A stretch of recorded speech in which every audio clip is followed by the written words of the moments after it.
Mbote na bino banso ba bozali kolanda ngai ezali nga bino mama Charlotte na tane sengo mingi ya kubele mana bandako na bino mokozi na lola aleka na kopambola bino.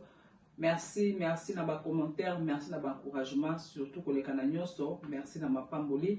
Bopambola ka mama Charlotte mikolo nyonso vraiment nzambe pe azongisela bino ebele mapamboli na bandako na bino na mabota na bino. Na même les sous de recette moko le leza lango compliqué comme d'habitude mama Charlotte lamba biloko ne simple mais tozo kufanela awa likambo ya goût. Olambi biloko na yo bazoli yango kapo bali ya ponza le sengi bali ya mais goût vraiment eza malamu te donc a tozo kufanela ka likambo ya goût. Na même recette msu de l'oeuf mais za kitoko bosepela nango yambona koma na recette osala mokona lelo na mombesano na grâce na pesa conseil ya on peut conseil na pesa sikoyo vraiment na opesa toli moko to comme na fin de l'année na opesa conseil na bato balimbisa te bato bakanga bato na mitema bakasho tuna na mutema na yo ya belle mère ya mobile na yo moko na kata ndako mochai na kasho mutema na yo ba leki na wasala ko mabe moko leka 10 ans okanga na mutema na yo bandeko to za la makasa olimbisa soko za la makasa wa te singa nzamba peso makasa wa banza misunganga na libere bato na kasho na mutema na nga obe loko mo esala makasa ko yini bato to so za na babini na bato soko ke place mo boy omoni mutana oyo linga te wana mbala moko mutema ni kotikele oki mabien mbala moko to kene ki feta na zongi na ndako feta wana na bien te na zongi na kabie te na zongi na ndako pourquoi parce que omoni ennemi na ona place wana pona ko loba nini tango yo kangeli mutu kanda to kangeli mutu ennemi to kangeli mutu na kasho mutema na yo okainga ka yete mais yo moko pe omi kangi na kasho na opesa bino exemple moi mutu tato yeba na mike so yeba pini yo mwana ba biso kicho mimi na mutu. Ça veut dire que muto même ceux qui jouent dans mutu fa fanda ka wana. Parce que akeko mena mai. To no sani tu okiti mamo kiti. O bili no se ba jena. So ka zo ozimba na moko kiti o na mutu. Pona ko bake yo mutu o che mutu na kasho te mwana na punition. Yo boza la liberté te. Parce que ozo obligé fo fanda ka wana. Peut-être moi ça m'a quand même c'est important mais ozo obligé fo kenge na mwana po akiti sa kiti na mutu te. Nde moko to osa na biso bato to za na bombo ya mikolo. Oto biko kanga bakanda na olobi c'était to kokufa mama oza ko bikanga yo moko soki na ville ofandaka ozala ba ennemi 10 ça veut dire que soki ke place mo beaucoup ba ennemi ona bazali oza sous tranquillité okomi na zongi na ngai ana ke na ngai libérer ba fin de l'année yango toli mukia mama Charlotte fungola kashona ba mana mutema na yo libérer ba tona po yo moko pe ozala libre conseil mukia mama Charlotte na sengi nzambe alola apambola bino biloko na wana osala yango na représenter bino sikoyo eza simple to sa lelo ezali mayebo frais vraiment na dara fani mama mayebo te mais na mega ba chaka ba mayebo to na ba mayebo ebele mayebo ba champignon de Paris ba mutele ebele mais on a meka ki yango esepelisa papa pa sepela yango leki ma très bien yango pe na sepeli na partager recette oyo elongo na bino na osala cameraman ayeba ko approcher kwa zoomer vraiment bien tout osala mokona lelo biloko nanga osala recette yango na bito osala oyo ezali mayebo frais mayebo nanga yango mayebo nanga ezali surgelé to pe ezali mayebo ya frais babongisi yango batie na ba sachet ba congeler yango yango babenga yango surgelé yango ngai oyo na osala mokona lelo mais mayebo frais eza mayebo manzanza te to ba milangi te mais mayebo frais na somaki mayebo oyo na Allemagne na Aldi mayebo oyo na Suisse na talaki na Aldi na biso awa ezalaki te osina wana na Suisse na Aldi ya Allemagne eza vraiment kitoko mais je crois mayebo oyo soki pa ba turc okela ba super marché na biso ala poto au monde yango pe ezali donc mayebo ngana osala lelo ezali surgelé yango mais la préciser bien ezali frais mayebo na biso yango oyo alors pour la mayebo na biso naza na posa ya mbisi ya kokauka na lobaki la fois passée maman asalaka makambo mbisi ya kokauka avec na déplacement mais azongi donc mbisi oyo comme na pesa na loba na ba émission eleka ba iti yango awa na poto biso taku ndenge za pete ba iti mbisi oyo awa na poto donc nde na lobaki soko za na posa ya ko soma mbisi oyo contacter maman Charlotte na numéro ya la Grâce Cuisine ngana opesa yo numéro ya mama oyo azoteka mbisi vraiment ba commande bino bozongela kosala okosepela kozwa mbisi na yo ya kitoko toza na oyo ya milai boye toza pe na oyo ya ngunzama parce que ndenge to ba anotia na ba poste ba ko buka na buka so za milai boye yango pasa ki système ya ngunza donc mbisi oyo esalami awa na poto donc benga na numéro la Grâce Cuisine na opesa numéro sima pour na recommander mbisi na bino Donc naza na posa ya mbisi na ocha na kati ya champignon na ngato pe mayibo na ngai. Alors naza na posa ya tomate fraîche na ngai yango yo bolimbi na kanisa maboko vite fait. Naza na posa ya tomate fraîche eta mibale po mayibo na ngai ezali 2 sachets. Na osala poivron vert muke. To kosalela oyo ezali ail. Naza na posa ya oignon to pe litungulu. Naza na posa ya ciboulette to pe ndembi na ngai yango yo. Bomoni ba recette nasali dernièrement ba pilipili erenye mingi na ba recette na ngai, mais tu n'es pas obligé de regarder pilipili te. Tu n'es pas obligé ya ko sala la pilipili. Nga na obwaka mwa pilipili na kati to sala ngo vraiment kitoko. Et puis na ko sala la pâte d'arachide mu qui est vraiment ebele te. Et puis to sala o ezali bouillon na biso. Soki po lingi bouillon to saleli mungwa, sel de mer na loba na momesano. Sel de mer yango yo quand on a cuisine na yo to pe zong ça on a cuisine na yo ça vraiment très bien. Celle de mer ezaka bien na olambe la teta bien na makambe belé na ba poso na ba ni les a vraiment très bien celle de mer. Et puis à la fin na la posa ya mafuta l'huile nanga yango ko sel mafuta to lingi ya l'huile d'arachide ya to lingi o sa la l'huile d'olive ka yo menga na osela oyo na osela ngo vraiment mukie parce que celui to sobi mwamba ça veut dire mafuta. O sous eza mafuta do so na tie o ebele la bébé c'est recette nanga. Donc on a besoin yango. Alors on a siko on a présenté biloko nanga surtout di kamanzungu. Ba mama ebele bozoko ba ko na ba mama wa komelinga ba mama ebele boso banzungu ba jeune fi boso ba banzungu nzungu nanga na osala recette nanga lelo yango. Donc nzungu nanga yango bobe ke ba ma Charlotte côté ma banzungu na fala rajete. Donc nzungu voit meza beaucoup moi si nzungu nanga yango yo.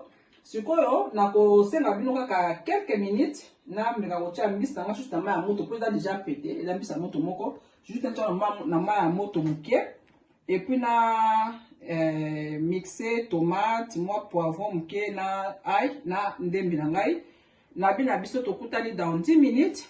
Pour la numéro ya la Grasse Cuisine ezali so regarde et oza libanda ya Suisse plus 41 76 765 19 63. Wana ezali numéro ya la Grasse Cuisine. Soko ngo benga mama Charlotte. Soko zwinga te tikela nga message. Ba te bele ba benga nga na numéro ya Grasse Cuisine. Soko tikela nga message na oto soko beninga ye. Ozwinga te nga so na kuti appel na yo na ko benga yo. Pona mbisi bo benga na numéro na pesi plus 41 76 765 19 63. Wana ezali numéro ya la Grasse Cuisine. Tu es bengi boza mama Charlotte nga na kopesa bino numéro ya mama oyo ateka mbisi comme on a mama Chantal. Donc to kutali dans 10 minutes juste na préparer biloko nyo surtout na bongisa mbisi na nga ba biloko to ezali awa et puis to ba na recette na biso. Merci na bo bozali ko s'abonner na Grasse Maison, vraiment bo s'abonner ebele kuna to ba makambe ebele ko sunga bato ebele. Yo no s'abonner te tala émission ya pub ya Grasse Maison eza na Grasse Cuisine.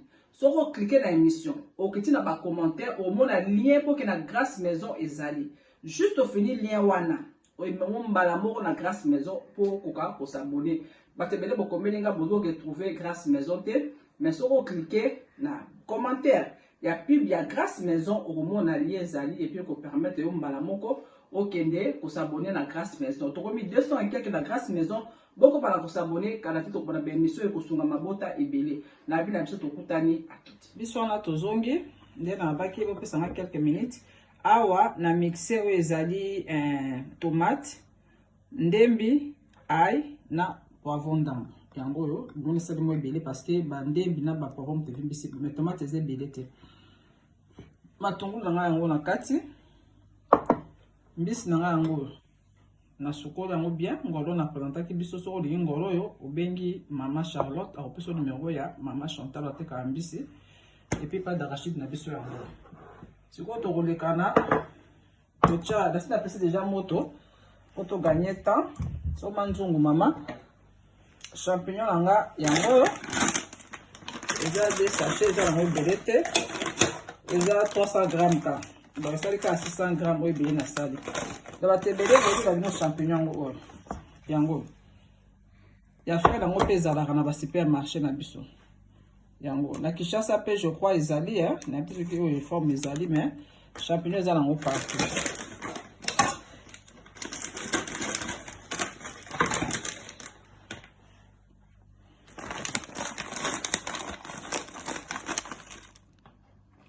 natie déjà sachet moko awa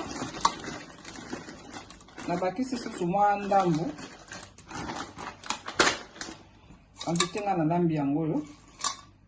Alors na champignon na biso oyo na bakisi mbala mo na sali sauce te bamama bolanda vraiment nde na sai chapelet de loko mo ezaka nango facile ya kolamba ezaka nango mpe mindondo mingi te kokende kotonisa yango batomati te basauce te oreussi na recette nango te na tie boye na nzungu mbala moko nazwi oyo ezali matungulu na ngai oyo nasi na kati na tie likolo ya champignon nango na tie na moto te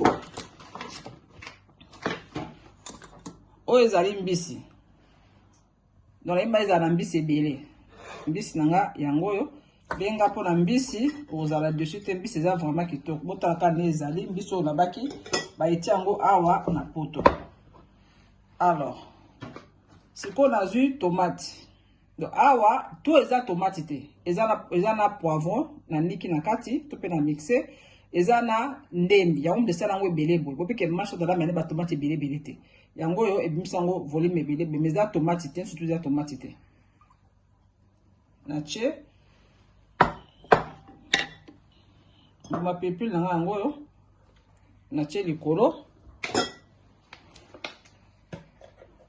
nde na baye mafuta bokebi parce que tokotia mayebola biso tokotia yango mwamba donc tokotie mafuta ebele mama eozala dega donc mafuta vraiment kotia vraiment ebele koleka te donc mpo na nga oyo na tie ekoki et puis à la fin na kotia oyo ezali bouillon toko mpo okotia soko olingi otie na yo sel de mer mais na tie bouillon mpo esala mwa goût kitoko soki koleka na recette nanga bomoni mesure ya bouillon na tie nasi nafongo déjà moto bomoni nzungu nanga eza emati likolo donc nyonso tie kokita vraiment tanke kotoka na tie na moto na kotika yango mpe pendant 10 minutes 10 à 12 minutes nazipi nzungu na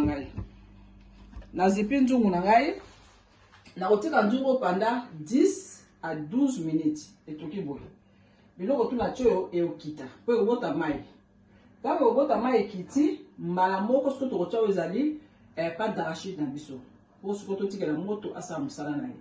Vraiment merci na bino nyonso, merci bozali kolike bebiso mama Charlotte, merci na bao nyonso bozali kopartager bebiso la Grâce Cuisine tindela moto eloko ekoedifie vie ya moto eloko ekoede moto akende liboso totika kotindela na babuzo bayo kobima moto nulle part. Vraiment merci na bato nyonso bozali kopartager ba vidéo ya la Grâce Cuisine. Nzamba pambola bino to kende ko s'abonner na Grâce Maison bokoka ba témoignage ya bato ebele ba erreur baninga basalaki otomona ka muninga sala erreur siko leso ni to retirer l'erreur au muninga salaki siko moto asalaki erreur wana ye mo ayo opisa no conseil asa to muninga erreur na salaki yo mama papa ileke ko leka nzela na te parce que ngala leka nzela na nyoko maki eza ba monsieur ko leka na Grâce Cuisine. Vraiment na bito kutala dans 10 minutes dès na lobby cliquez na émission ya Grâce Maison dans pub ya Grâce Maison na Grâce Cuisine auquel ba commentaire na se ba to se na lien au monde lien za wana Zamba pambola jeune fille na jeune fille na moko aida kinga vraiment ko tindela bato mutasengi lien ya tindilien mutasengi lien ya tindilien vraiment mo partager lien Grâce Cuisine ya Grâce Maison bato belé ba s'abonner pour peu ko sunga bato belé vraiment na bito kutani dans 10-12 minutes pour total la suite ya recette na biso na bino atiso na tozongi. Donc pour la sabiso bien dans le rouleau na moto atiamo à côté.